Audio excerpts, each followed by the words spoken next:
you very, very much. It's always a great pleasure to see you, Rabbi Fine, and the wonderful congregation at Stanmore. I know that there's plenty of people also from other places around the world as well.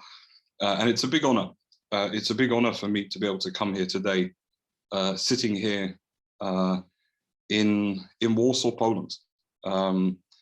Yom HaShoah, the Holocaust Memorial Day, as designated by the State of Israel, was designated and designed to be on this day because roughly 78 years ago to the day, the Warsaw Ghetto uprising started.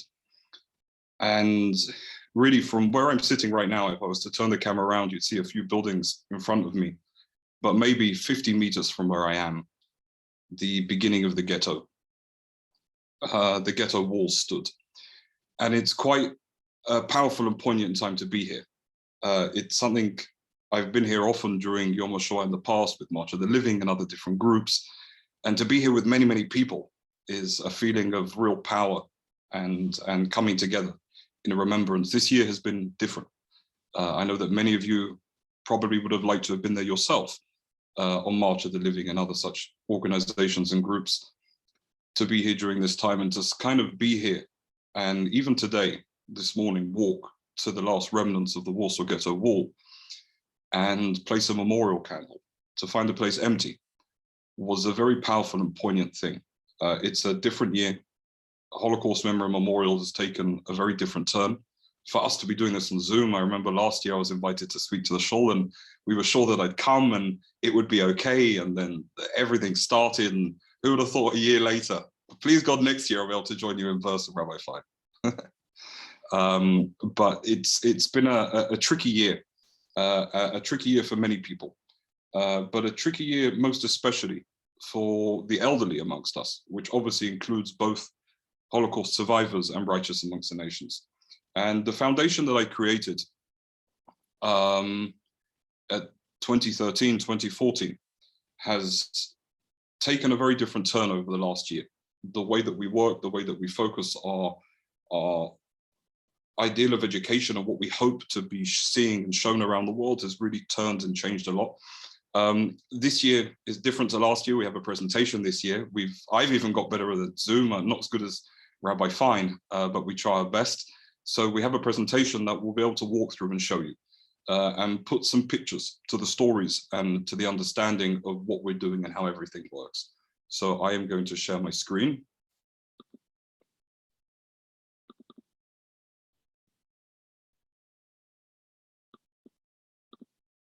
And I believe that you can all see the screen in front of me from the depths, standing as witnesses to the witnesses. So I grew up, as most of you can tell, and hear from my accent, not far from all of you in London, England.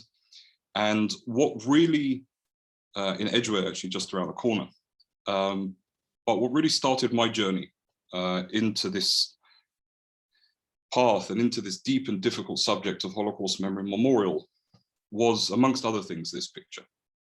Standing in this picture is my Buba and Zayda. My grandmother, I know, is actually watching from Edgware at the moment, and her mother and father are standing there. The beautiful lady in the white with the hat next to the gentleman in the tie. These are my great-grandparents. My great-grandparents, and this picture was actually taken in Poland, in a town called Grudziądz in northern Poland, just a few years before the outbreak of the Second World War. My great-grandfather, his parents were Polish Jews from a small town in northern Poland. They came and tried their luck in London in the early 1900s and ended up coming back to Poland. He, however, had his golden ticket, which was his British passport. And my great-grandparents went to visit their family in Poland, ended up coming back to the UK. And every single person in that picture, besides my great-grandparents, were murdered. It's a story that will be so familiar to so many of you watching. And growing up and hearing the story of this past, it played a big impact on who I am and how I view my life. Growing up in London, there were survivors everywhere. Those old accents that you remember from shul, seeing people with numbers on their arms, and hearing these stories, be it in primary school and high school. And I grew up with this deep understanding of what our past is. However, I didn't really want to get into it too much. I was nervous of what I'd see and nervous of how I'd feel. And this picture was always at the back of my mind, this knowledge of my great-grandfather, David Rutter's family. This knowledge of what happened to them was something that I really tried to avoid. At 18, I moved to Israel, made Aliyah, served in the army, started my studies and started working in the Knesset in Israel's parliament. And in the parliament, after a few years of being there, I took for the first time a trip to the German Nazi death camps. I went for the first time to Auschwitz-Birkenau. And there I had a very profound experience. There it really stuck out. And the point for me of being there as a Jew and as a proud Jew, a Jew who has the state of Israel and a Jew who doesn't need to fear anymore, was something that I found incredibly moving and significant. So I had this idea that at the time was a little bit crazy. I was 27 years old, and I looked around and I came back and I asked many members of Knesset if they'd been and visited the German Nazi death camps, to which they told me they hadn't. So I decided to bring the Knesset to Auschwitz. It was a year labor where we pushed and fought and struggled and managed to convince two governments to do something that had never happened before, a hearing of a government on the grounds of another sovereign government. This had never happened in history. And on the 27th of January, International Holocaust Memorial Day 2014, for the first time in history, we brought the Knesset to Auschwitz.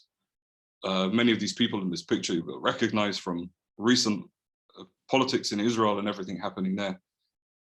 And I thought that this would be it, that I would start, I'd hold and host this one big event and bring the Knesset to Auschwitz and make this big noise and make people see and understand.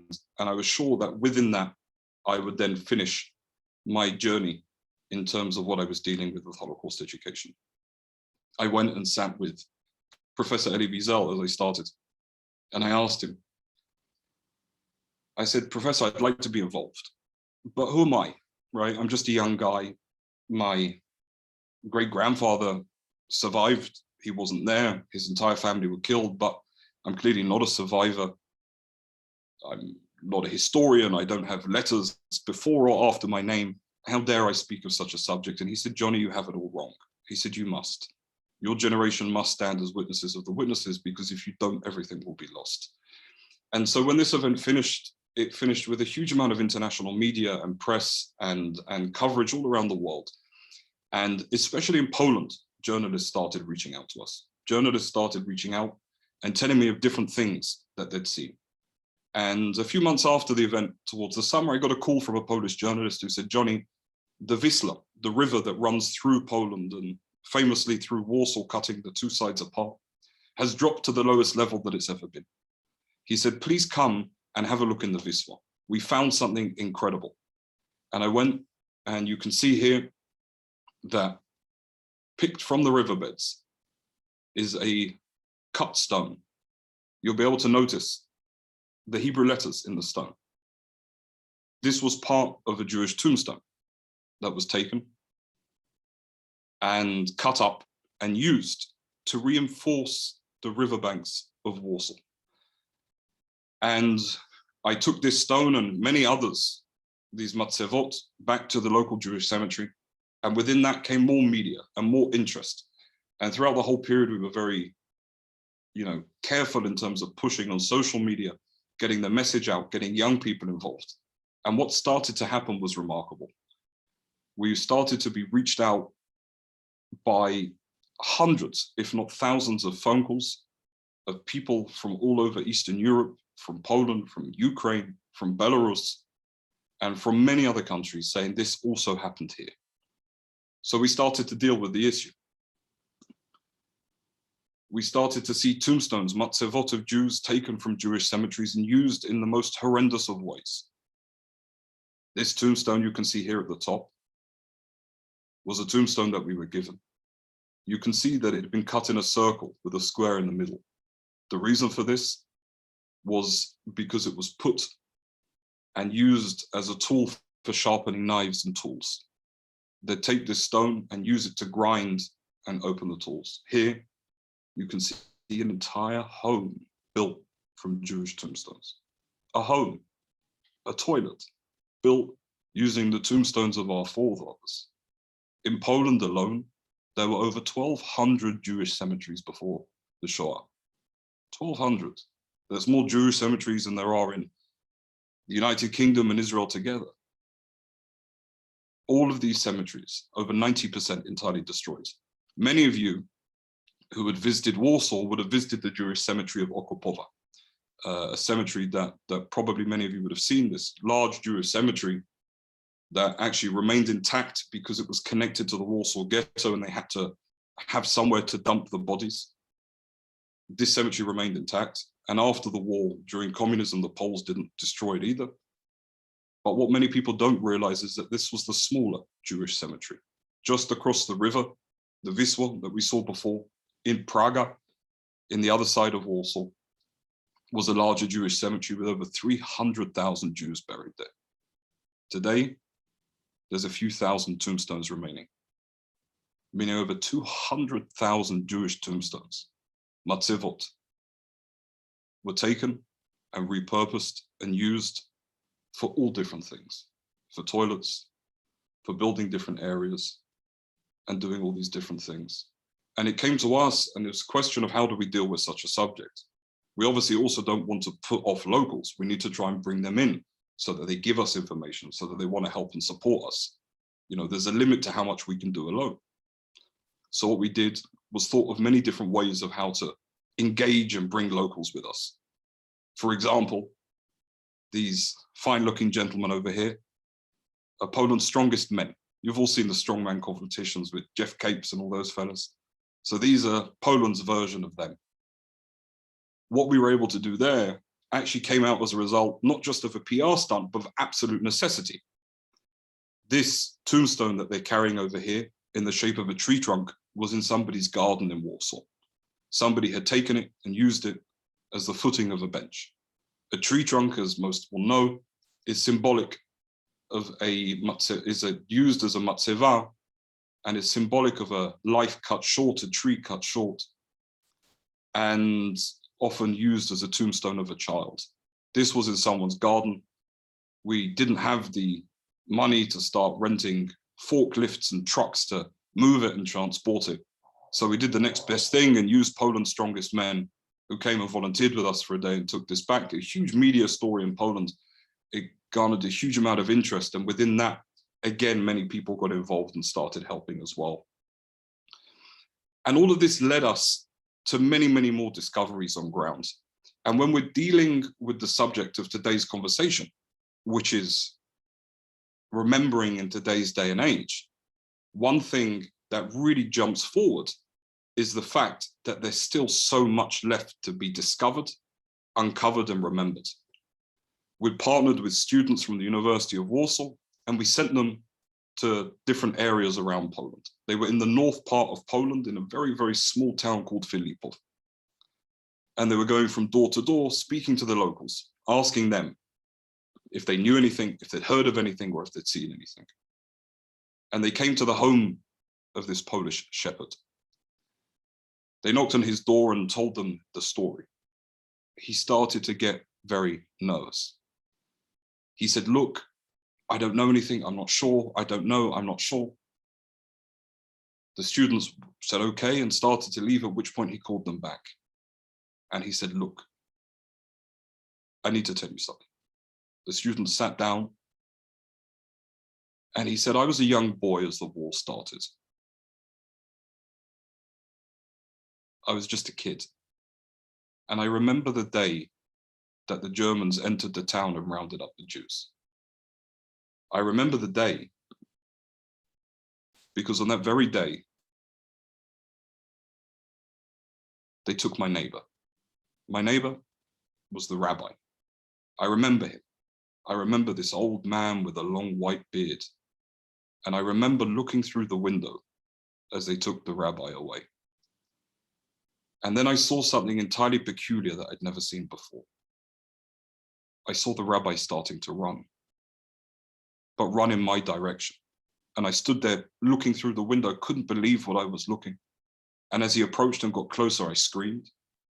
My father realized what I was doing, grabbed me by the collar, pulled me away, and says, "Do not look, do not watch," and shut the curtains. And a few minutes later, there's banging on our door. Petrified, my father went to open the door, and I went as a kid to see what he was looking at. I stood there holding my father's trouser leg, looking, and standing opposite was this rabbi, crying, nervous, shaking, and he had something in his arms. He pushed it to my father and said, "Look after this until I come back. Take care of this until I come back, or another Jew comes who knows what to do with it." At that point, the rabbi went.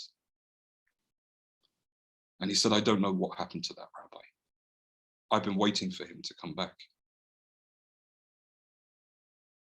So the student said, "Well, what was it? What did he give you?" And he lifted up his sofa, and lying on the floor, as you can see, is half of a Sefer Torah, of a Torah scroll. The students were shocked and called me straight away. I walked into this man's house and he burst out crying. And he said, "I was waiting for you to come back. I was waiting for the Jew to come who would know what to do with it." And I took this Torah, I picked it off the floor. I was just as emotional as he was. And we sat there as he told me the story. And as I sat there and listened, obviously wondering where the other half was, and he told me, he said, "We fell on hard times. It's good material, it's good skin. I used it to make insoles for my shoes, to make my wife a bag." And he didn't know better. But I sat there with half of this Sefer Torah, with half of this Torah scroll. I looked quickly at my phone, and within a minute, I was able to find out that exactly that day, the Jews from Filipov were transported to Treblinka extermination camp and all murdered that very day. This Torah was the last survivor from Filipov, the last memory from this time. And I understood that had I asked Rabbi Fine, he would have probably told me, "Gniza, you need to bury it as a destroyed Torah scroll." But I felt and thought that there was something else that could be done with it. So we took this Torah and I took it to a sofa in Israel. And over the last 5 years now, besides COVID, obviously, we've been traveling around the world with this Torah scroll to as many places as we're able, and having survivors fill in the missing letters of this Torah scroll. This Torah that itself is a survivor will once again become a Torah, will be rewritten by different survivors all around the world, each letter only written by survivors. And at the end, the Torah will be taken to Israel, where it will be a Torah of the synagogue in the Knesset in Israel's parliament. A full circle and a continuation for what otherwise would have been lost to history. And there is so many different things that it's hard to even imagine. On the right, you can see me standing with a drum.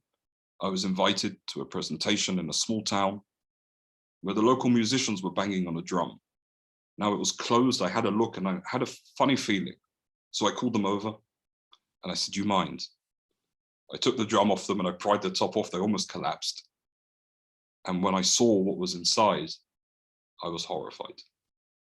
I explained to them the significance of this drum, that it was made using a parchment of a Sefer Torah, of a Torah scroll, and it's holy for the Jewish people.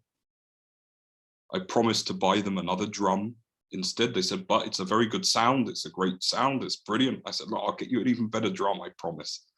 It actually was a very difficult process finding a drum made of animal skin. It's not an easy thing to find. I was able to find a company in Germany, of all places, to make such a drum that I was able to switch it out with this.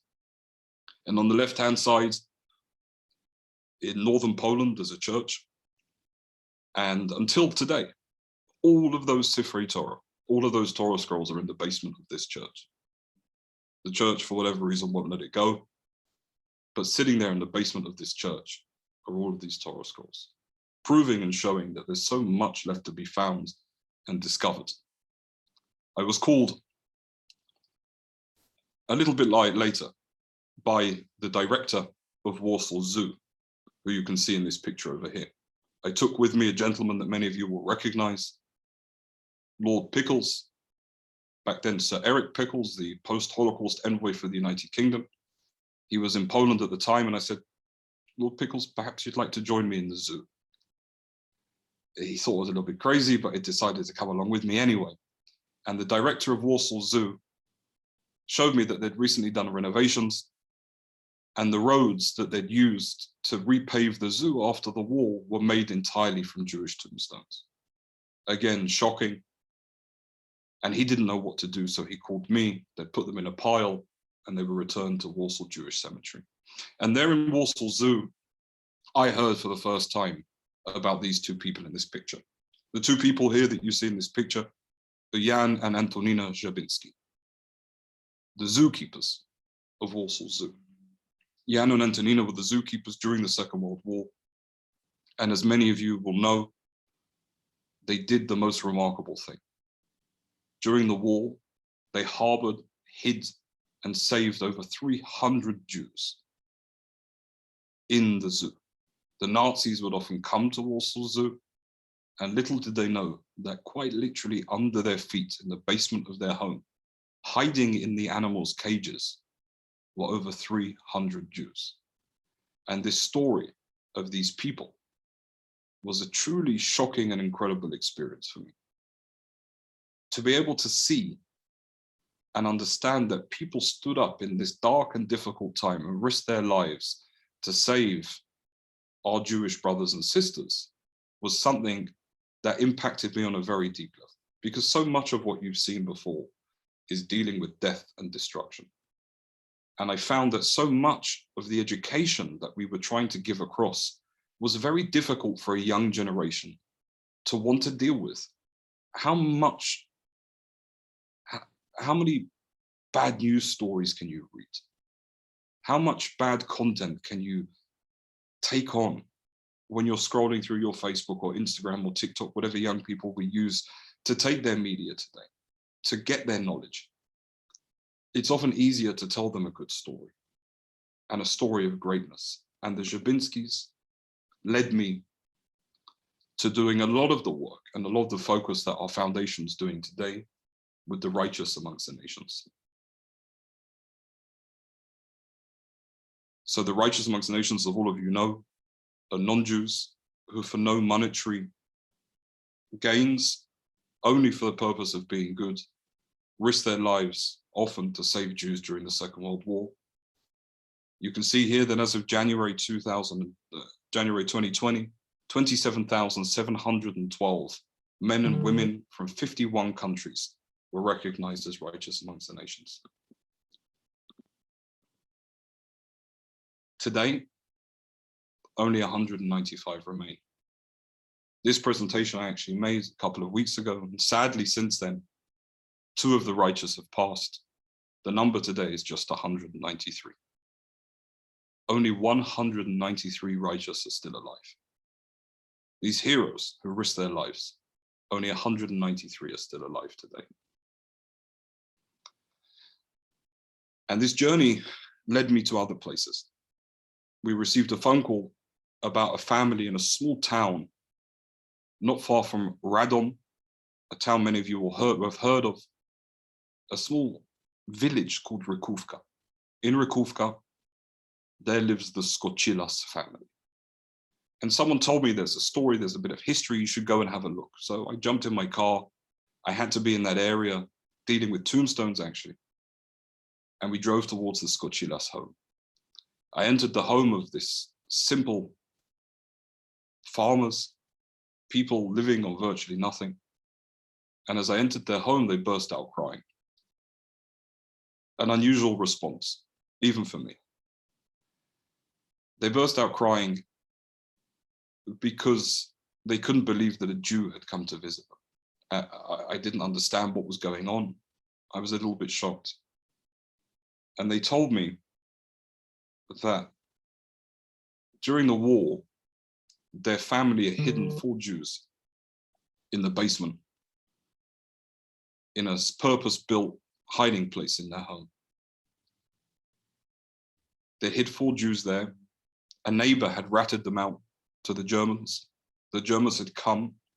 Miraculously, the Jews weren't there, but a little piece of paper was indicating that there were Jews. Perhaps it was in Hebrew or Yiddish, we don't know.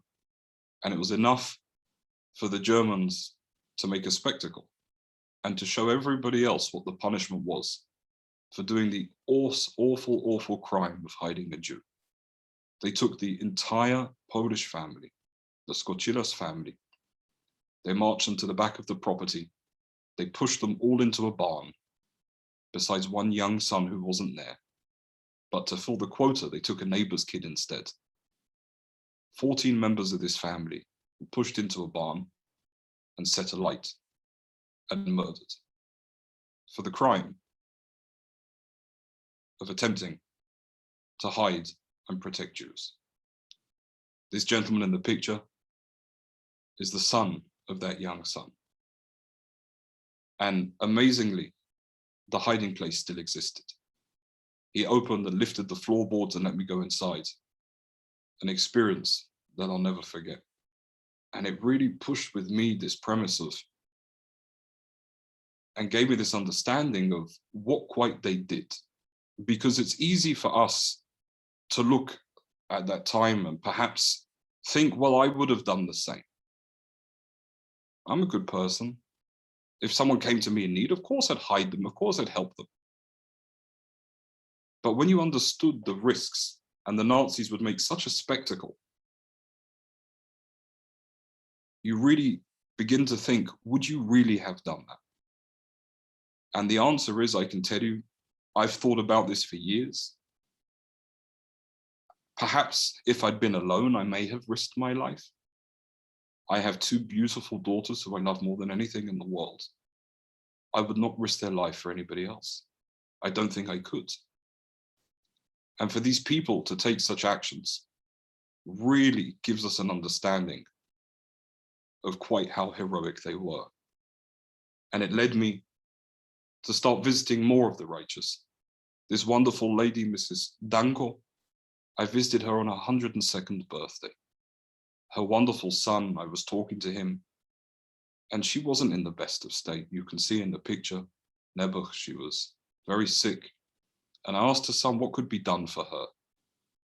And he told me, honestly, you know, the bed that she has isn't great and she gets sores. So I went and pushed the story, and the Jerusalem Post, I believe, wrote about it at the time. A gentleman in Canada rang me up, said, how much does it cost? I said, I think it's about $1,000 for a brand new bed. He said, you got it. The next day I went to their house and we bought her a bed straight away. Sadly, she died a few months later, but at least we were able to give her this comfort in her last few months. And we started to make more connections with the last living righteous. Mrs. Schnepp and Mrs. Bando both saved Jews in Warsaw. Mr. Józef Jarosz, as a young man in the Polish Highlands, a Highlander, hid 14 Jews in a bunker under his home. This family who barely had what to eat themselves. And each of these people's stories, I could continue for hours and tell you so many, and each of these people's stories is a Hollywood film. And so what we did and tried to think about was how to give them and show them our expression of love and thanks and gratitude. Here in the bottom right-hand corner, we did a special evening in Warsaw called Dancing with the Righteous, where we brought an old band to come and play music and play for them. And spent a lot of time and energy deciding and figuring what can we do to show our gratitude and love and respect for them. So here you can see multiple events that we've held with members of Parliament from Poland, Israel, the United States, governors, Knesset leaders. Here we have Avram Grant, the former manager of Chelsea Football Club that many of you will recognize is the chairman of our foundation. And so many incredible people who we bring at these events to show thanks and gratitude and love to the righteous. And just done everything that we can to show them publicly how much that we love and care. Here, this remarkable man, Mr. Józef Owaszczak, celebrated his 100th birthday. So we threw him a surprise party. Risky move for a 100-year-old, but he's in good stead, and we know him and know how brilliant he is. So we did it. And we had the most incredible evening, bringing all the righteous together. Here, Mr. Edward Mossberg, a Holocaust survivor, someone I'm remarkably close to, flew in from the United States just for his birthday. He's 96 himself, to honor and give thanks to Józef Owaszczak. Józef, who's 101 years old now, saved 54 Jews, all by himself. His story truly is could be a Hollywood film. In fact, Roman Polanski, who made the movie The Pianist, said of Joseph that had he had not made The Pianist, the movie, he would have made the movie of Joseph's life. Imagine a group of Jews who he was hiding were taken by the Gestapo, and he went there and said, I want them back. The Gestapo laughed at him and said, go away. They said, you know, bring a kilo of gold within an hour. He went and robbed a bunch of places and shops and came back with a kilo of gold and saved all those Jews and walked out with them. The most incredible man, hero of the Warsaw uprising afterwards, a true hero of the Jewish people and of humanity. And again, what more can we do for them to give them ease and decency and show our love and respect in the final few years? Being a proud Londoner and growing up in London, I'd always seen a black cab. I'd avoided them because of how expensive they are, but I've always seen them. And I always noticed that they were very good mobility vehicles. They got the ramps, they're easy to take about. I was in London with my girls from Israel in the summer. They had so much fun in the black taxis. They thought it was a great, great, great thing. My uncle was a taxi driver. My grandfather was a cabbie. And I grew up really with this association to these vehicles. And one summer in Edgware at my grandma's house, I walked around and I came across Mr. Farley Friedman, who you can see in the bottom of the picture.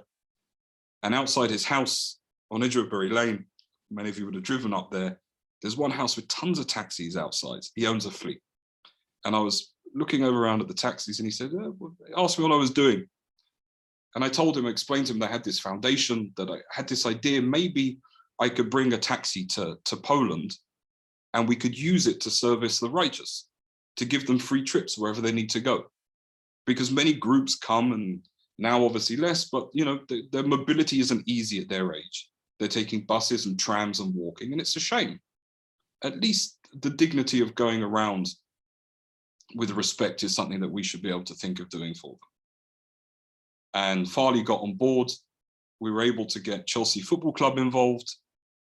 Mr. Mossberg, the Holocaust survivor that you saw before, the Jewish News in the United Kingdom, and a bunch of other organizations, and we took 2 taxis.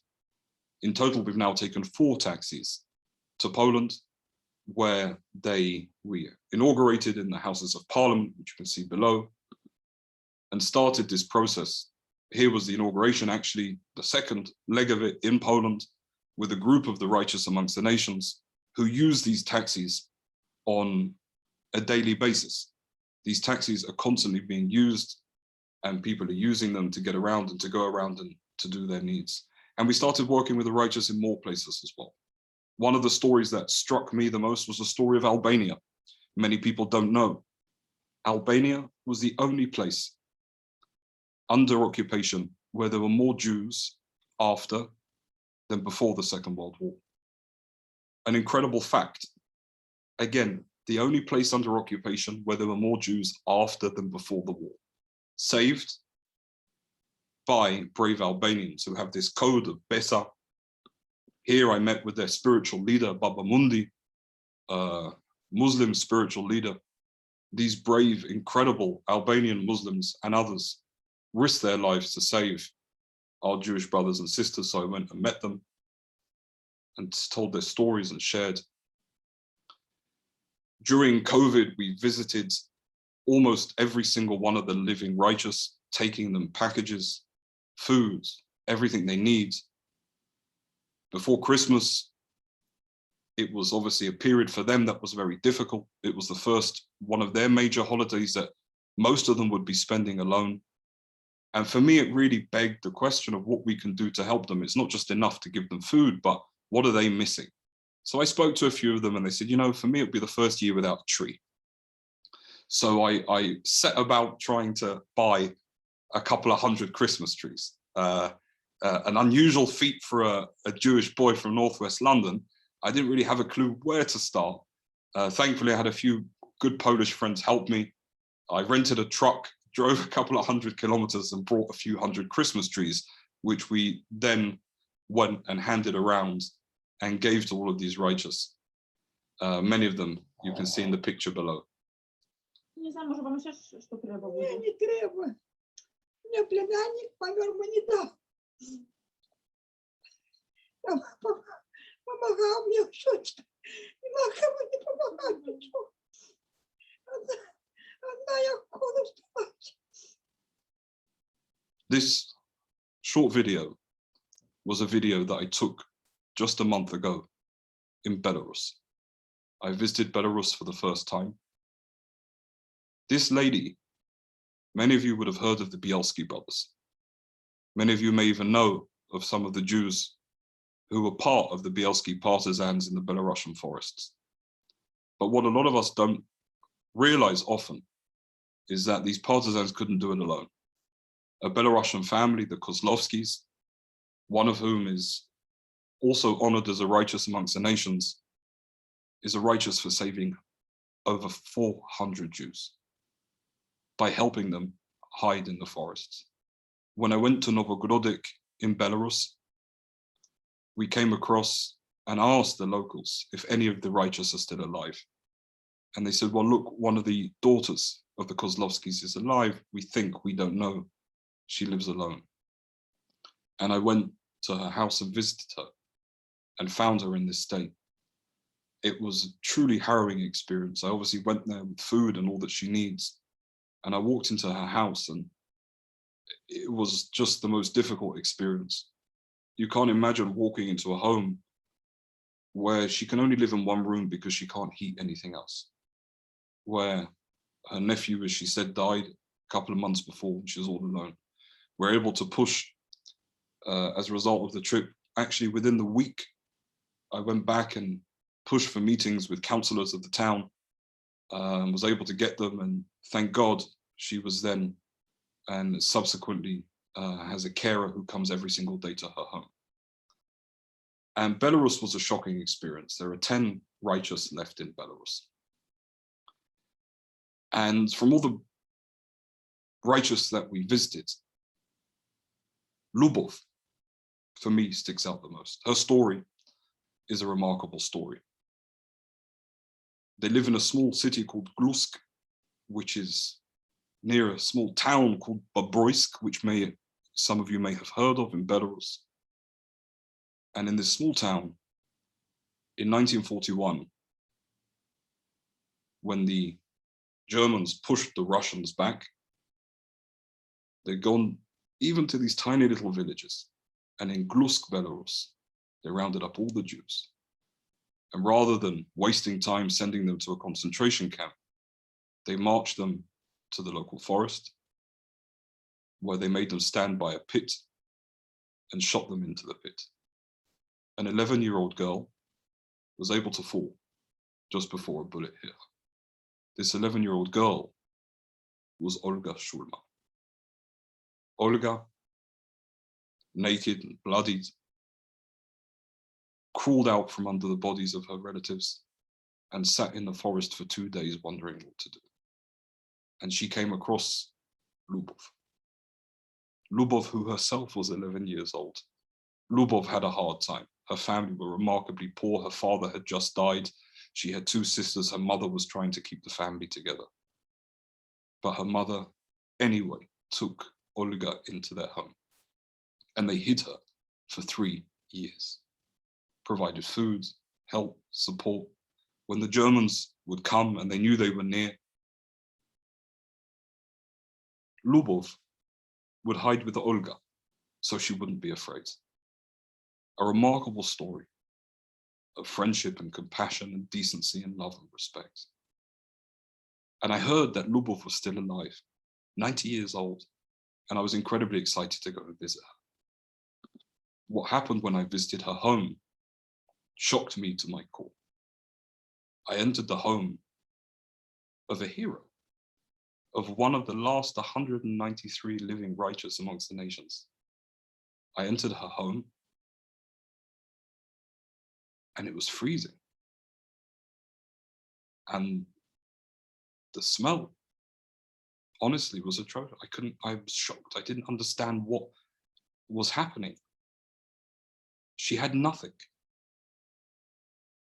And she told me that she'd lit the fire before we came so we wouldn't be cold. I said, how do you light the fire, Lubov? And she has to climb up a ladder to throw some, unbelievable, a 90-year-old woman entirely alone. And I asked naively what the buckets were for. And the person who was helping me said, Jonny, it's her toilet. I said, what do you mean? Like, where, her toilet? They said, no, she doesn't have a toilet. She has an outhouse. An outhouse? I heard of these. I've never seen such a thing. And I was shocked to my core to see such a person, a hero, living in her final years in such a difficult situation. So what we did is we started a big campaign. I grabbed the local rabbi, who's a wonderful man from Bobroisk. I took him with me and I went to the Jerusalem Post, the Jewish News, and we started telling her story. And I started a campaign. And I started a campaign and I said to the rabbi, we've got to do something. There is no way that this lady should be living as she is. How on earth can we allow her to live like that? The rabbi understood and agreed. And I had the idea to buy her an apartment, for her to move into, to live her final years, at least warm and with decent sanitary conditions. And thank God over the last 5 weeks only since visiting, we've been able to raise the initial money that we need to. We still need to raise more money.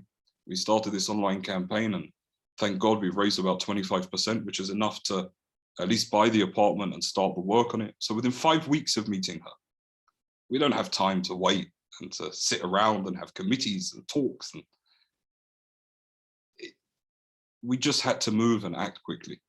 And thank God, literally 2 days ago, I was on the phone with the rabbi. I was actually meant to be in Belarus, but it's a long story. They wouldn't allow me back in, perhaps for telling all of these stories. I'll find a way. But regardless of me going back or not, the rabbi, we went and signed on the apartment.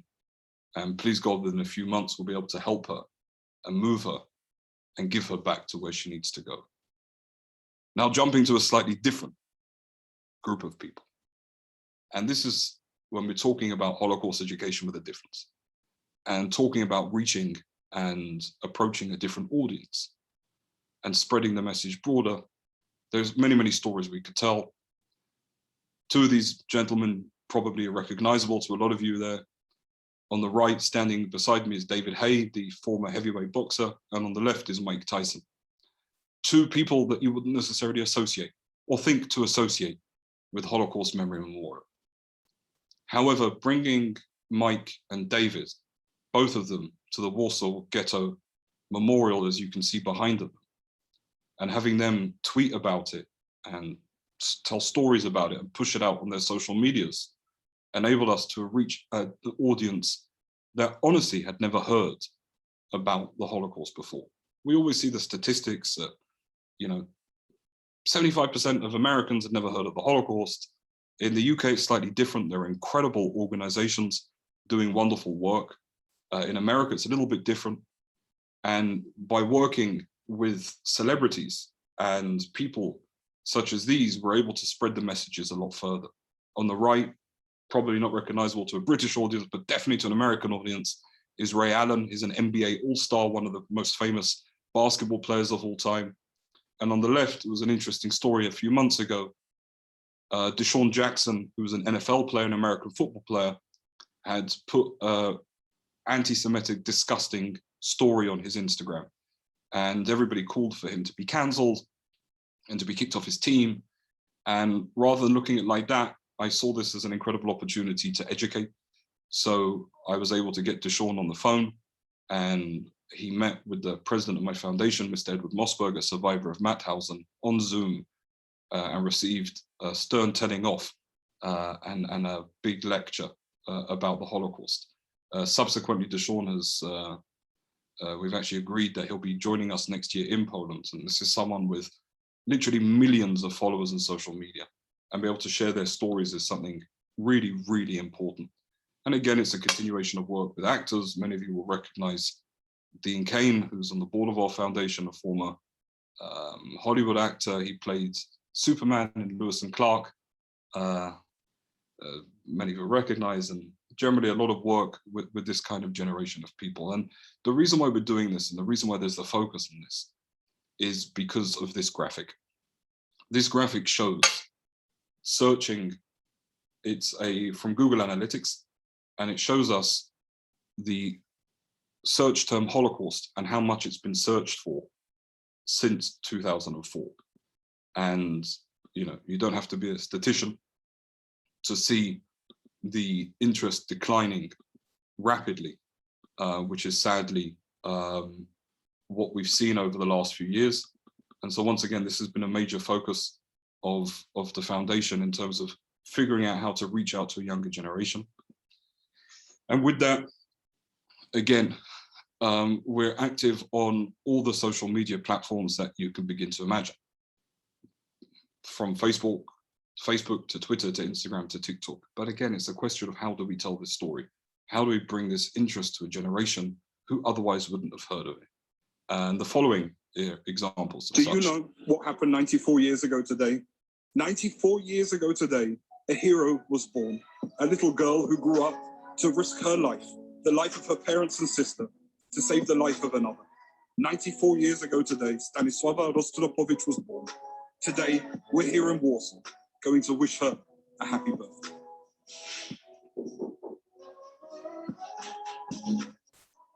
Dzień dobry. 100 lat. Proszę. Mrs. Ostropowicz, one of the righteous amongst the nations. So rather than visiting her, as we always do anyway on her birthday with flowers, we made a TikTok video of this. This video alone has been viewed over 100,000 times. Over 100,000 times. In terms of hours of watching, it's a ridiculous amount, something hundreds of hours of watching of this video. Again, by a generation who it will spark a level of interest with. Wait, what was she a righteous? What does that mean? How does that look? Go on, Google it, look at it, and try and understand. And also other videos, short videos. How long things like could this. you stay silent? Could you stay silent for a minute? Could you stay silent for a day? Maybe even a week? Often we take a moment's silence to remember those who we've lost. 76 years ago today, the German Nazi death camp of Auschwitz-Birkenau was liberated. During the Holocaust, 6 million Jews were murdered. If we took a minute's silence for each of them, we'd have to remain silent for over 11 years. So it's these short pieces of information that we're able to give across to a younger generation. This video, again, I think viewed 150,000 times. And it's these kind of numbers and this kind of interest that we're able to garner from a younger generation that really enables us to push this message forward and look, not just, look, the academic work has been incredible and has been done remarkably until now by people a lot smarter than me. So my role in all of this is looking from a younger generation and trying to think about how we can bring this involvement forward. And this is where we look at the impact of what we're able to make and able to make to a younger generation. And once again, I could carry on for a very long time. I won't. I'm going to sort of pause at this point, and I know that Rabbi Fine had an idea to perhaps answer some questions, so by all means. Amazing. Thanks. Firstly, thank you so much, Jonny.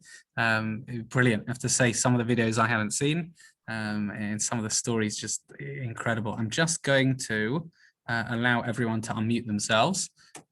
So if anyone does want to ask a question, feel free to do so. You just unmute yourselves and ask a question.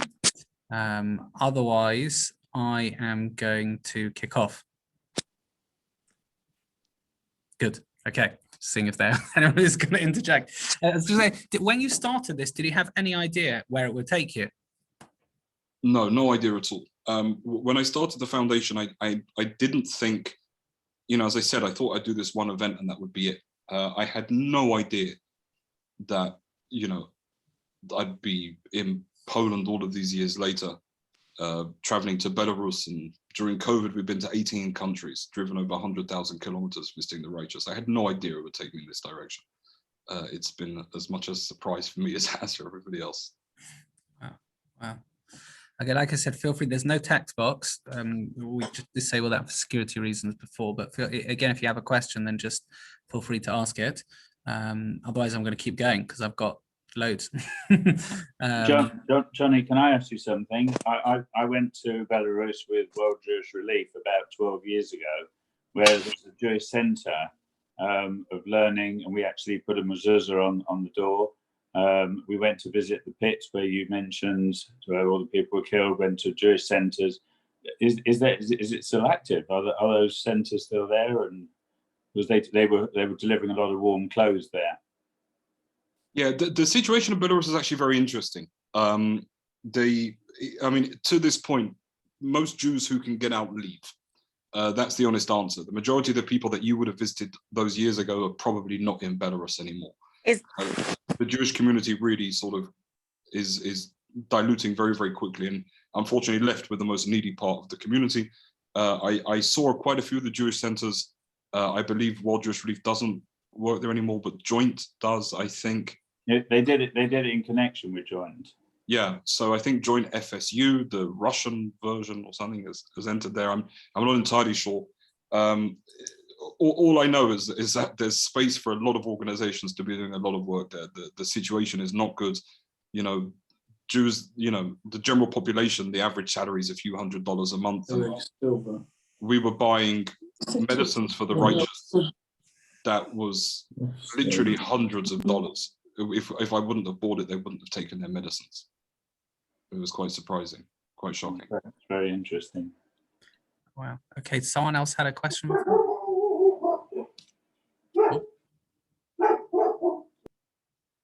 Can I ask you a question? Yeah, sure. Anthony? Yeah. When somebody is made a righteous amongst the nations, I thought that there was some pension or something that the Israeli state provided with it. That's obviously not the case. Yeah, so this is a big misconception. When one is made a righteous amongst the nations, they have the opportunity to make aliyah if they want. However, most of them obviously don't, because they have their families and all of that, so they didn't move to Israel. Had they moved to Israel, they would have received a pension as an elderly Israeli. However, if they didn't make aliyah, which I said the most of them didn't, I don't think there are any righteous still alive in Israel, for example, then they receive nothing from the state of Israel. They get a tree, a certificate, and a thank you, and that's all the state of Israel does for them, unfortunately. Okay. Okay, any other questions? Can I just chip in there? Are there any countries who are particularly good at looking after these people? Often it's not necessarily the countries. I mean, one thing that really unites all the righteous, and like I said, by this point, I've met the vast majority of the living righteous, and sadly a lot that have passed away subsequently. They're people who never ask for a thing. Like you honestly have to think out the box to help them. We were doing events and they, offering to send them taxis. They were like, no, we'll get there ourselves. And, again, 90-year-olds coming on buses and all of these things. This is why I wanted to start with the process of the taxis, because I saw that this was something that they really needed. And this is kind of how one has to behave for them. They don't, if you send them money, it's an older generation. They went through communism after all of the troubles of the Second World War. They'll put that money in the bank or under their mattress, quite literally, and won't spend it on things that they need. Recently, we gave one of the righteous a mobile scooter for them to be able to get around on. This is someone who was a fighter pilot, a hero, truly, like literally a pilot. And there's a video that you can see on our Facebook about it. And during the recent elections, we'd taken him to vote, and he went with his daughter, and he came back to the taxi all bloody, and our driver was shocked and went and helped him, and he tripped up. He uses 2 sticks and he's very unstable on his feet, but he'd never spend the money on himself to buy himself a mobility scooter. So we went and said, here you go, use it, take it. And it's the same with all the food and the masks and all these other things that we've been able to do for them during COVID. Is just because we're thinking about them and going to them with what they need and saying, use it, take it, this is for you. Amazing, beautiful. Also, what a Kiddush Hashem as well. Eric, did you have a question? Yes. I think we're going to make this, the last question of the evening. With only Go for it. okay, right. With only 193 left alive, why is it that we cannot push or cannot get the Israeli government, with the money that's wasted on the elections, to give them a small pension? It will cost them very little. Can you tell me why there isn't sort of a groundswell to thank them, say, okay, then your last few years, we will give you some money, because there's so few now.